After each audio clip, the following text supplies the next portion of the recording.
Danny Masterson a été reconnu coupable de 2 viols. Le comédien découvrira, au mois d'août, quel verdict le tribunal de Los Angeles lui réserve.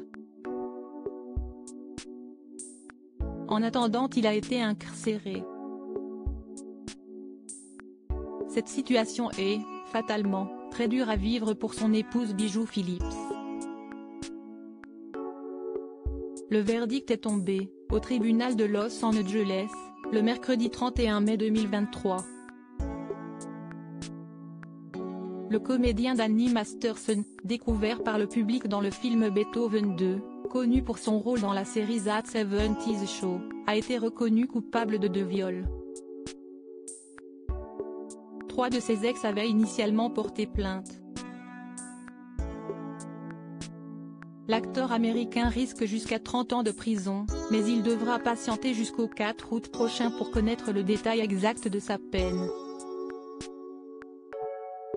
En entendant le résultat du procès, et en voyant qu'on lui passait les menottes pour la mener loin d'elle, son épouse Bijou Phillips a tout simplement fondu en larmes.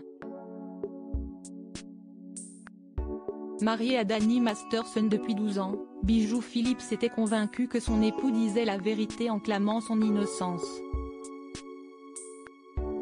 Elle était certaine que le jury lui donnerait raison.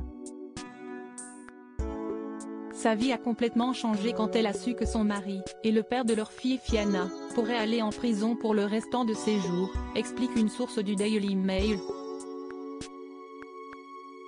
Si est-il quelque chose de catastrophique pour sa vie actuelle. Elle ne peut pas du tout réaliser que tout ceci est réel. Bijou Phillips et Danny Masterson sont effectivement parents d'une petite fille nommée Fianna, qui est née le jour de la Saint-Valentin, le 14 février 2014. Ils s'étaient rencontrés 10 ans avant la naissance de leur enfant, en 2004, à l'occasion d'un tournoi de poker réservé aux célébrités. Fiancés en 2009, ils avaient fini par se dire oui en 2011 dans un château irlandais. Tous les hommes, autour de la table, flirtaient avec moi. Sauf Danny, racontait Bijou Phillips en 2009 dans les colonnes de Paper Magazine, à propos de leur rencontre. Il ne riait pas à mes blagues. Je me disais mais qui est ce Danny Masterson et qu'où est ce qu'il croit qu'il est en train de faire?